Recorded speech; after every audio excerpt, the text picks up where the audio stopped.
اللهم صل وسلم وبارك على سيدنا محمد صلی اللہ علیہ وسلم۔ ہم صالح علیہ السلام کا واقعہ ڈسکس کر رہے ہیں۔ اس ضمن میں ہم یہاں تک پہنچے تھے کہ مردوں سے خطاب کے بارے میں، تو پھر ہم نے اس کو لاسٹ ٹائم ڈسکس کیا۔ اب ناقہ کی بات کرتے ہیں کہ جو ناقۃ اللہ ہے، یہ جو اللہ کی اونٹنی ہے، یہ حضرت صالح علیہ السلام کے زمانے میں چونکہ اللہ نے اپنے کرم سے اس کو ظاہر کیا، لیکن چونکہ نبی کے پاس ظاہر ہوئی، نبی کے ہاتھ پہ ظاہر ہوئی، اس لیے اسے صالح علیہ السلام کا ہی معجزہ قرار دیا جائے گا۔ اچھا، معجزے کی حقیقت کیا ہے؟ اس پر اہل علم حضرات نے بہت تفصیل کے ساتھ چھوٹے اور بڑے مضامین لکھے، یا میں آپ کے سامنے خلاصتاً اس بات کو پیش کرتا ہوں۔ ابھی تک ہم نے اس بارے میں اس لیے بات نہیں کی تھی کیونکہ جتنے بھی پہلے انبیاء کا ہم نے پڑھا ہے، ان میں سے ابھی تک کسی کے ہاتھ پہ معجزہ اللہ عز و جل نے ظاہر نہیں فرمایا، اور فرمایا تو ہمیں اس کے بارے میں علم نہیں دیا۔ اس لیے ہم اس مضمون کو یہاں دیکھ رہے ہیں کہ اس کا خلاصہ یہ ہوگا کہ معجزے کی حقیقت تاکہ معلوم ہو جائے۔ اسلامی بول چال میں ایسے عمل کا نام ہے معجزہ جو بغیر کسی اسباب کے وجود میں آ جائے۔ چونکہ ایسی چیز اچانک اور بغیر کسی اسباب کے ظاہر ہوتی ہے تو انسانی عقل اس کے سمجھنے سے عاجز ہوتی ہے کہ یہ کیوں کر ظاہر ہو گئی۔ اس لیے اس عمل کو معجزہ کہتے ہیں، یعنی انسانی عقل و فہم کو تھکا دینے اور عاجز کر دینے والی بات، یا یہ معنی کہ اس جیسے عمل کو انسانی طاقت پیدا کر دینے سے عاجز اور بے بس ہے۔ اس لیے علماء کرام نے، انبیاء کرام کے معجزات انسانوں کو یہ باور کرانے پر مجبور کر دیتے ہیں کہ یہ عمل انسانی طاقت سے باہر ہے اور کسی ایسی ہستی کی طاقت میں ہے جو غالب بھی ہے اور بالا تر بھی ہے، اور اللہ عز و جل نے نبی کے ہاتھ پر اس کو ظاہر کیا اپنی قدرت سے۔ اس لیے تمام اہل تحقیق اس پر متفق ہے کہ معجزہ اللہ کا عمل ہوتا ہے جو انبیاء اور رسول کی صداقت اور دلیل کے طور پر ان کے مقدس ہاتھوں سے جاری ہوتا ہے۔ کیونکہ ایسا عمل عام قانون فطرت کے بظاہر خلاف ہوتا ہے، لیکن اللہ عز و جل اس کو ممکن بناتے ہیں، اسی لیے یہ معجزہ ہے، اور یہ معجزے کی تعریف ہے، اور یہ معجزے کا قانون بھی ہے کہ فطرت کے خلاف عمل ہوتا ہے، لیکن اللہ عز و جل اپنی قدرت سے ظاہر کرتے ہیں۔ دراصل اللہ کے قوانین جو ہے نا، وہ دو قسم کے ہوتے ہیں۔ ایک ہوتی ہے عادت عام اور ایک ہوتی ہے عادت خاص۔ عادت عام سے اللہ کے وہ قوانین مراد ہوتے ہیں جو سلسلہ اسباب سے جڑے ہوئے ہوتے ہیں، مثلا آگ جلا دیتی ہے، اور پانی جو ہے وہ خنکی اور ٹھنڈک پہنچاتی ہے، اور زہر ہلاک کر دیتا ہے۔ تو یہ جو ہے نا، یہ ان کے بظاہر ظاہر عام طور پہ عمل ہے۔ اچھا، ان چیزوں کے درمیان جو رشتہ ہے وہ اپنا اثر دکھاتا ہے، یہ کہ بھئی آگ جو ہے وہ جب کسی چیز سے لگے گی اور وہ چیز آگ پکڑ سکتی ہوگی تو اس کو آگ پکڑائے گی، نہیں تو آگ اس کو گرم کر دے گی۔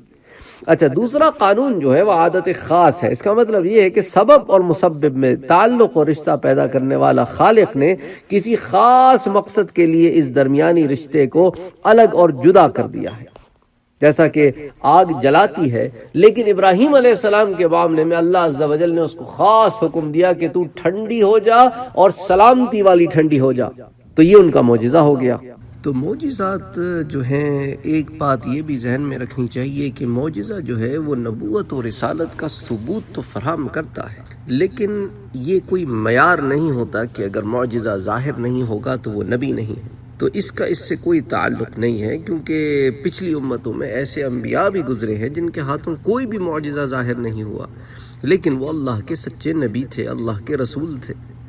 تو بہرحال خلاصہ یہ ہے کہ اگر نبی اور رسول معجزہ نہ دکھلائے تو نبی کی صداقت میں کوئی کمی نہیں آئے گی، لیکن اگر منکرین کے مطالبے پر یا از خود رسول معجزے کا اظہار کرے تو یقیناً معجزہ نبوت کی دلیل اور ثبوت قرار پائے گا، اور اس کا انکار صداقت کا انکار ہوگا جو خالصتاً کفر ہے۔ البتہ یہ حقیقت کبھی فراموش نہیں ہونی چاہیے کہ کسی شخص سے صرف اس قسم کے خارق عادت کوئی عمل صادر ہونے کا نام معجزہ نہیں ہے، اور محض اس عمل کے بروئے کار لانے سے وہ نبی یا رسول نہیں بن جاتا۔ کہ شعبدے بازیاں بھی لوگ کرتے پھرتے ہیں، یہ کوئی نبوت کی دلیل نہیں ہوتی کہ بعض لوگ اس طرح کی جو چیزیں کرتے ہیں کہ جس سے عقل حیران رہ جائے۔ بہرحال یہ ساری تفصیل جو میں نے آپ سے ذکر کی ہے وہ صرف اسی لیے ذکر کی ہے تاکہ معجزے کی حقیقت کو ظاہر کر دیا جائے۔ ورنہ ختم نبوت کے بعد اس کی ضرورت ہی نہیں ہے کہ ہم اس کے بعد رسول اکرم صلی اللہ علیہ وآلہ وسلم خاتم الانبیاء والمرسلین ہے. اب آپ کے بعد تو نہ کوئی نبی ہے نہ کوئی رسول ہے، تو لا نبی بعدہ ولا رسول بعدہ، آپ کے بعد تو کوئی نبی نہیں کوئی رسول نہیں. تو پھر اب معجزات انبیاء کے ہاتھ سے تو ہوں گے نہیں. ہاں جو بزرگوں کے ہاتھ سے چیزیں ہوتی ہیں انہیں ہم کرامت کہتے ہیں، معجزہ نہیں کہتے. تو معجزہ ایک اصطلاح بن گئی. اگر کسی نیک و صالح اور متقی انسان سے اس طرح کا عمل ہو جائے تو وہ کرامت کہلائے گی، اور کرامت نیک و صالح اور متقی انسان سے ہوگی. پھر اگین یہ جو سحر ہے، استدراج ہے، شعبدے بازیاں ہیں، یہ ساری چیزیں جو ہے نا یہ نبوت یا صالحیت کی کوئی دلیل نہیں ہے. اچھا، معجزہ بھی دراصل نبی کا اپنا عمل نہیں ہوتا، بلکہ وہ اللہ کا فعل ہے جو نبی کے ہاتھ سے ظاہر ہوتا ہے. اس لیے کہ نبی و رسول بھی ایک انسان ہے، ایک بشر ہے، اور کسی انسان کی قدرت میں یہ نہیں کہ وہ اللہ کے قوانین خاص یا قوانین عام میں دخل اندازی کرے. تو اس لیے اللہ عز و جل ان کو یہ کیپیبلٹیز دیتے ہیں کہ وہ اس طرح کا عمل کر سکتے. مثال کے طور پر غزوہ بدر میں جبکہ 313 مسلمانوں کے مقابلے میں 1000 کا لشکر سامنے تھا، تو حضور اکرم صلی اللہ علیہ وآلہ وسلم نے اللہ کے حکم سے ان کی طرف ایک مشت خاک، ایک مٹھی بھر مٹی اٹھا کر پھینک دی، جس کی وجہ سے دشمن کے ہر فرد کی آنکھ میں مٹی کے ریزے پہنچے اور وہ بے چین ہو کر آنکھیں بننے لگا. تو قرآن نے اسی واقعے کو سورہ انفال میں ذکر کیا، وَمَا رَمَيْتَ إِذْ رَمَيْتَ وَلَكِنَّ اللَّهَ رَمَى. اے نبی صلی اللہ علیہ وآلہ وسلم، جب آپ نے مٹھی بھر خاک پھینکی تھی تو آپ نے نہیں پھینکی تھی بلکہ وہ اللہ نے پھینکی تھی. تو معجزے کی اصل حقیقت کے لیے قرآن حکیم کی یہ آیت ہی کافی ہے. ایک مشت خاک کو یقیناً حضور صلی اللہ علیہ وسلم کے ہاتھ سے پھینکنا یہ تو ایک عمل تھا، لیکن اس کو ہر ایک تک پہنچانا یہ اللہ عز و جل کی طرف سے تھا. بہرحال کرامت کی کچھ ڈیٹیلز پھر ہم بی بی مریم علیہ السلام کے ضمن میں لے کر آئیں گے، کیونکہ بی بی مریم علیہ السلام یہ انبیاء میں سے تو نہیں ہے، لیکن ان کے ہاتھ سے یا ان کے ہاتھ پر اگر کوئی چیز اس قسم کی خرق عادت ہوئی ہے، عادت کے خلاف ہوئی ہے، تو وہ بھی کرامت کے ضمن میں آئے گی. اسی طرح اصحاب کہف کے ضمن میں جو چیزیں ہوئیں وہ بھی کرامت کے زمرے میں آئیں گی. تو قوم سمود کا ہم ذکر کر رہے ہیں، تو اسی لیے چونکہ اس میں پہلی دفعہ معجزے کا ذکر آیا اس لیے ہم اس تفصیل میں جا رہے ہیں. بہرحال قوم سمود کا جو علاقہ تھا وہ شمالی مغرب عرب کا وہ علاقہ تھا جو آج بھی الحجر کے نام سے موسوم ہے، جیسا کہ میں آپ سے پہلے ذکر کر چکا ہوں. اچھا، آج کے زمانے میں مدینہ اور تبوک کے درمیان ایک بستی ہے جسے مدائن صالح کہا جاتا ہے. یہی سمود علیہ السلام کا صدر مقام تھا، اور قدیم زمانے میں اس کو حجر کہتے تھے. اب تک وہاں ہزاروں ایکڑ کے رقبے میں وہ عمارتیں موجود ہیں جن کو سمود علیہ السلام کے لوگوں نے پہاڑوں میں تراش تراش کر بنایا تھا. اور اب اس شہر خاموشاں کو دیکھ کر اندازہ کیا جا سکتا ہے کہ کسی زمانے میں اس شہر کی آبادی 4-5 لاکھ سے کم نہ ہوگی. نزول قرآن کے زمانے میں حجاز کے تجارتی قافلے ان آثار کے درمیان سے گزرا کرتے تھے. حضور صلی اللہ علیہ وآلہ وسلم غزوہ تبوک کے موقع پر جب ادھر سے گزر رہے تھے تو آپ نے اپنے اصحاب کو یہ آثار عبرت دکھائے اور وہ سبق دیا جو آثار قدیمہ سے ہر صاحب بصیرت انسان کو حاصل کرنا چاہیے. ایک جگہ آپ نے ایک کنویں کی نشاندہی فرمائی کہ یہ وہی کنواں ہے جس سے صالح علیہ السلام کی اونٹنی پانی پیا کرتی تھی. صحابہ کو ہدایت کی کہ صرف اسی کنویں کا پانی لینا، باقی کنووں کا پانی نہ پینا. ایک پہاڑی کے درے کو دکھا کر فرمایا کہ اس درے سے وہ اونٹنی پانی پینے کے لیے آتی تھی. چنانچہ وہ مقام آج بھی فج الناقہ کے نام سے مشہور ہے. ان کھنڈروں میں جو لوگ سیر کرتے پھر رہے تھے ان کو آپ نے جمع کیا اور ان کے سامنے خطبہ دیا جس میں سمود کے انجام پر عبرت دلائی اور فرمایا کہ یہ اس قوم کا علاقہ ہے جس پر اللہ عز و جل کا عذاب نازل ہوا تھا، لہٰذا یہاں سے جلدی گزر جاؤ. یہ سیر کرنے کی جگہ نہیں ہے بلکہ رونے کا مقام ہے. الحجر کے گرد و پیش بڑی نحوست پائی جاتی ہے. آبادی برائے نام بالکل بہت کم ہے. یہاں چند کنویں ہیں، انہی میں سے ایک کنویں کے بارے میں مقامی آبادی میں یہ روایت چلی آ رہی ہے کہ حضرت صالح علیہ السلام کی اونٹنی اسی کنویں سے پانی پیا کرتی تھی. اس علاقے کے اطراف میں ہر طرف ایسے پہاڑ نظر آتے ہیں جو بالکل شاخ شاخ ہو گئے ہیں. صاف محسوس ہوتا ہے کہ کسی سخت ہولناک زلزلے نے انہیں سطح زمین سے چوٹی تک جھنجوڑ کر قاش قاش کر رکھا ہے. یہ پہاڑی سلسلہ مشرق میں خیبر جاتے ہوئے تقریباً 50 میل تک اور شمال کی طرف ریاست اردن کے حدود میں 30 سے 40 میل اندر تک جاتا ہے۔ اس کے معنی یہ ہے کہ کوئی 300-400 میل لمبا اور 100 میل چوڑا کوئی علاقہ ہے جو اس زمانے میں جس پہ ایک عظیم زلزلہ آیا تھا اور اس نے سارے علاقے کو ہلا کر رکھ دیا تھا۔ حضرت صالح علیہ السلام نے اپنی قوم کو اللہ کی یکتائی اور فرما روائی کی تبلیغ میں اس طرح خطاب فرمایا کہ اے میری قوم کے لوگوں، اللہ کی بندگی کرو، اس کے سوا تمہارا کوئی بھی الہ نہیں ہے۔ یہ وہی ہے جس نے تم کو زمین سے پیدا کیا اور یہاں تم کو بسایا، لہذا تم اس سے مغفرت چاہو اور اسی کی طرف پلٹ آؤ۔ یقیناً میرا رب قریب ہے اور دعاؤں کا جواب دینے والا ہے۔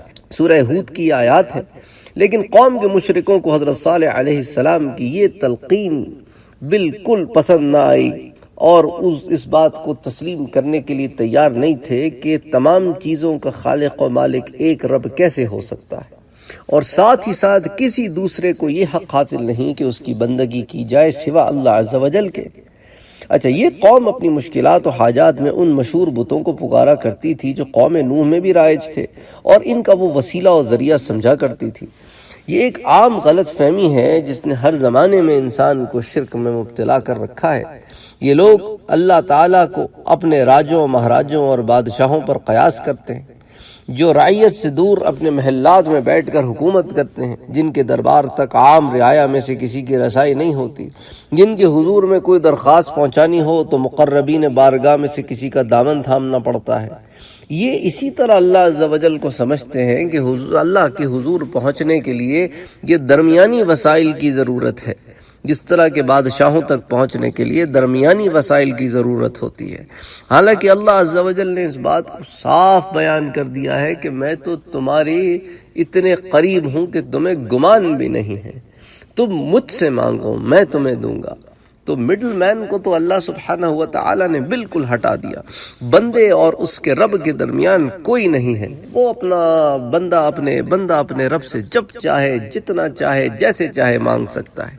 تو یہ اللہ عز و جل کا ایک خاص احسان ہے، اور بت پرستی میں یہ دھندے بازی ہے، آج بھی ہے، دھندا کرتے ہیں لوگ۔ تو دین کو دھندا نہ بناؤ، اللہ عز و جل نے اس دھندے کو ختم کر دیا۔ تو جن کے دھندے جاتے ہیں پھر ان کو تکلیف ہوتی ہے۔ بہرحال حضرت صالح علیہ السلام نے جاہلیت کے اس قدیم فلسفے کو صرف 2 لفظوں سے رد کر دیا، یہ کہ اللہ قریب ہے۔ کہ آپ اگر اس آیت کے ٹکڑے پر غور کریں تو حضرت صالح علیہ السلام نے کیا فرمایا؟ میرا رب قریب ہے، یعنی اللہ عز و جل قریب ہے، اور دعاؤں کا جواب دینے والا ہے، یعنی کہ مجیب بھی ہے۔ تو تم ان بتوں کے ذریعے اللہ تک پہنچنے کا جو تمہارا عقیدہ ہے یہ بالکل غلط ہے، کیونکہ اللہ تو قریب ہے اور وہی دعاؤں کا جواب دیتا ہے، یہ بت تو نہیں دیتے۔ تو ان کا یہ خیال جب انہوں نے رد کیا، تو جب خیالات پختہ ہو جائے نا تو آسانی سے رد نہیں ہوتے، انسان پھر اس پہ ضد میں آ جاتا ہے۔ تو صالح علیہ السلام کی اس بات پر ان کی قوم جو ہے وہ ضد میں آ گئی جب انہوں نے یہ بات کہی۔ پھر اللہ عز و جل نے قرآن کریم میں فرمایا ہے کہ وَإِذَا سَأَلَكَ عِبَادِ عَنِّي فَإِنِّي قَرِيبٌ، اے نبی صلی اللہ علیہ وآلہ وسلم، میرے بندے آپ سے اگر میرے متعلق پوچھے تو انہیں بتا دے کہ میں ان سے قریب ہی ہوں۔ پکارنے والا جب مجھے پکارتا ہے میں اس کی پکار سنتا ہوں اور جواب دیتا ہوں، لہٰذا انہیں چاہیے کہ میری دعوت پر لبیک کہیں اور مجھ پر ایمان لائیں۔ یہ بات انہیں سنا دیجئے، شاید کہ وہ راہ راست پالیں۔ تو اللہ عز و جل نے کتنے پیارے طریقے سے ہمیں اس بات کو بتایا کہ میں تمہارے قریب ہوں، مجھ سے مانگو، میں دینے والا ہوں۔ تو یہ جو جاہلیت کی ایک رسم ہے اس کو ختم کی، اور آج بھی یہی معاملہ ہے۔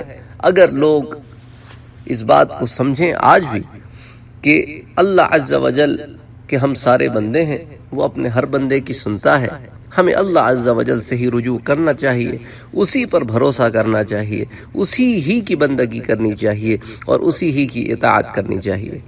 حضرت صالح علیہ السلام کی پے در پہ اور مسلسل دعوت و نصیحت پر قوم نے بڑے حیرت و تعجب سے یوں خطاب کیا۔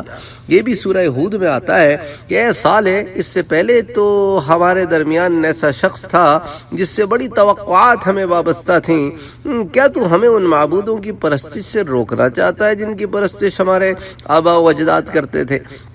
تو یہ بھی بہت سارے لوگ دلیل میں پیش کرتے ہیں کہ اچھا تو ایک آپ نئی بات لے کر آئے ہیں، ہمارے آباء و اجداد یہ کرتے رہے ہیں، کیا ہمارے باپ دادا غلط تھے؟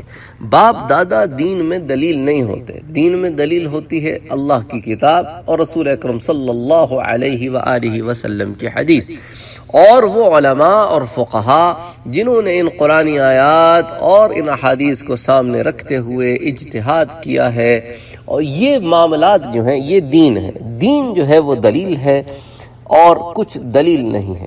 اس کے جواب میں ان مشرک قوم جو مشرکین تھے وہ صالح علیہ السلام کو جواب دیتے تو اسی طرح کا جواب دیتے کہ اچھا ہمارے باپ دادا کے زمانے سے عبادت چلی آ رہی ہے، آپ ایک نئے آدمی آئے ہیں جو کہتے ہیں کہ ایسا ہے اور ویسا ہے۔ تو بہرحال یہ بھی ایک جاہلیت کا طرز تھا جو آپ قرآن میں مسلسل دیکھیں گے کہ جب بھی کوئی نبی اس کی قوم کی طرف گئے تو قوم نے اسی طرح کی باتیں کی، یہاں تک کہ حضور صلی اللہ علیہ وآلہ وسلم کو بھی قریش نے اسی طرح کی باتیں کی۔ قوم نے حضرت صالح علیہ السلام سے ان کی صداقت پر دلیل طلب کی تھی، اس پر پہاڑ کے اندر سے ایک زبردست اونٹنی برآمد ہوئی۔ حضرت صالح علیہ السلام نے قوم کو خبردار کیا، یہ اونٹنی ہے، قومی کنویں سے ایک دن اس کے پانی کا رہے گا اور ایک دن تمہارے پانی کا، اس کو برائی سے ہرگز نہ چھیڑنا ورنہ ایک بہت بڑا عذاب تمہیں آ گھیرے گا۔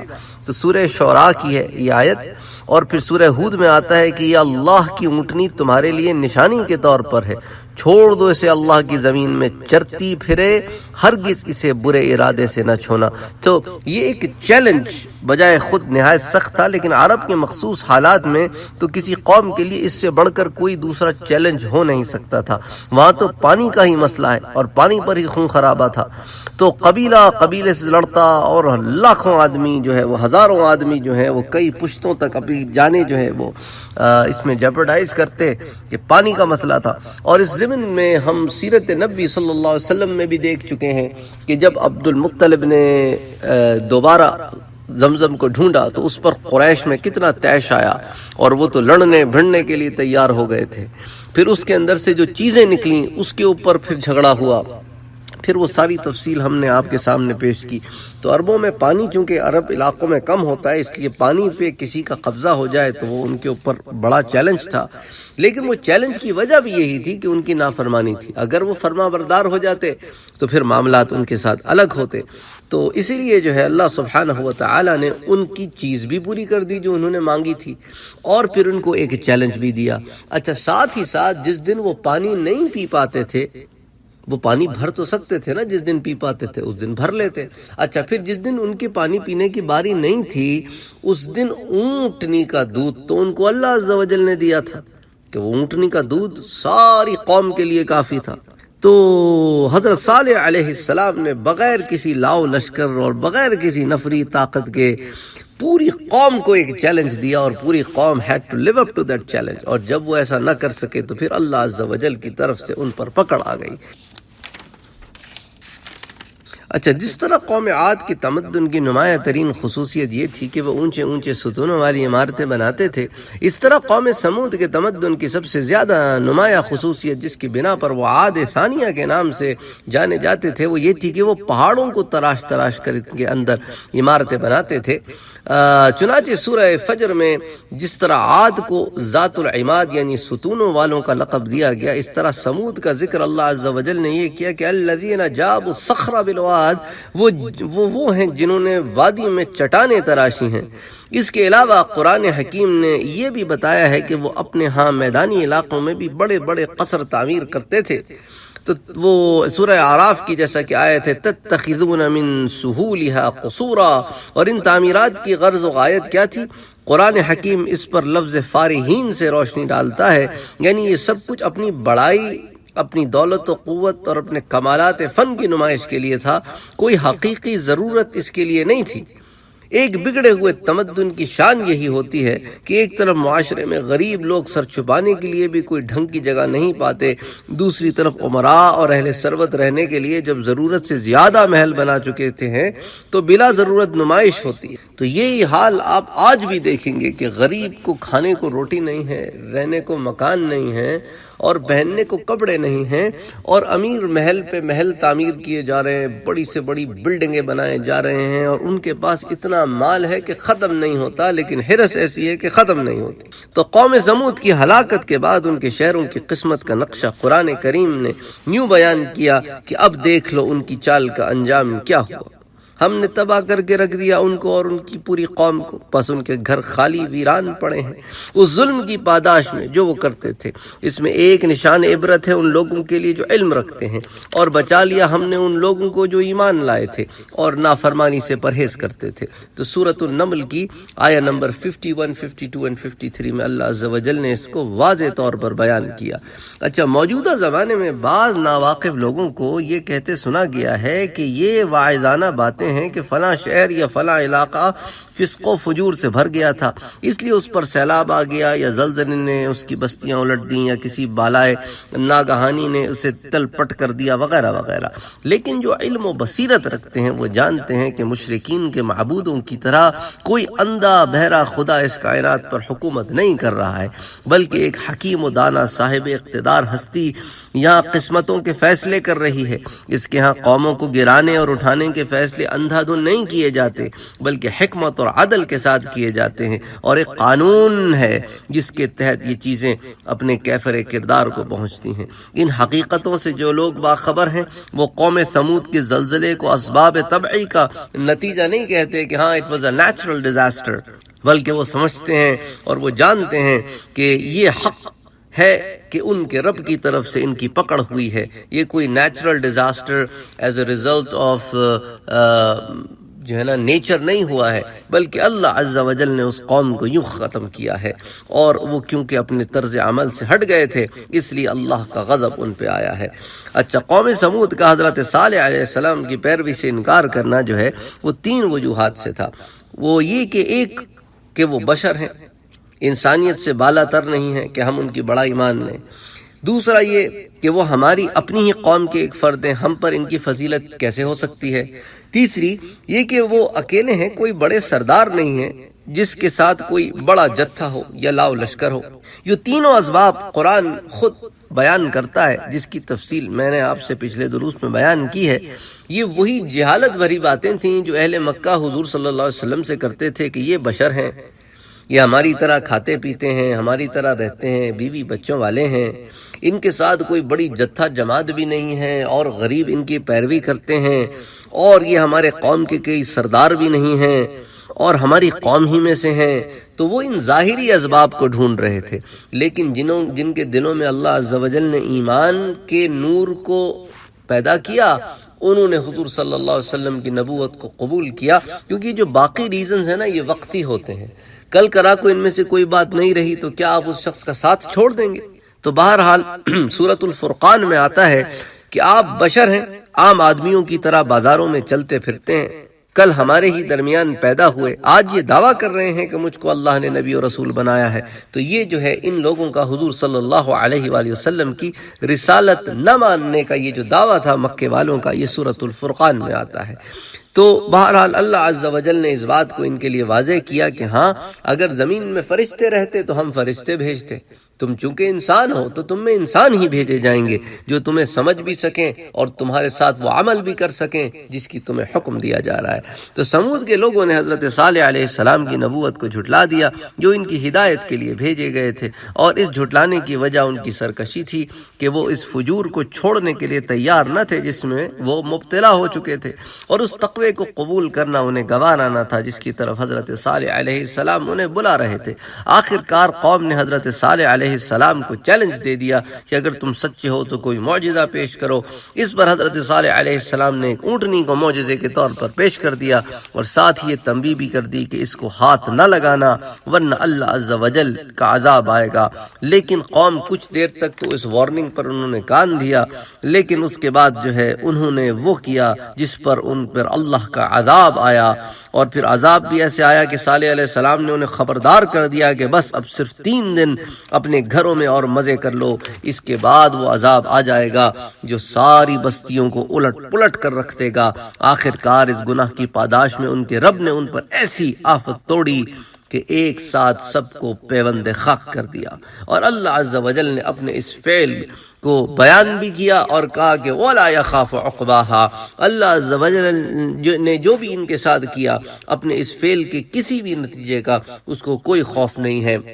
یہ سورہ شمس کی آیت اللہ عز و جل نے اس کو واضح طور پر بیان فرمائی کہ وَلَا يَخَافُ عُقْبَاهَا، یعنی اللہ نے دنیا کے بادشاہوں اور یہاں کی حکومتوں کے جو یہاں کی حکومت کے فرما روا ہوتے ہیں ان کی طرح نہیں کہ کوئی بھی قدم اٹھائے تو اس سے پہلے سوچے کہ اس کے کیا نتائج ہوں گے، لیکن اللہ عز و جل انصاف کرتے ہیں، عدل کرتے ہیں، لیکن وہ کسی کو جواب دے نہیں ہیں، ان کا اقتدار ہر اقتدار سے بالا تر ہے، اور اللہ عز و جل نے اس قوم کو اس کے کیفر کردار تک پہنچایا۔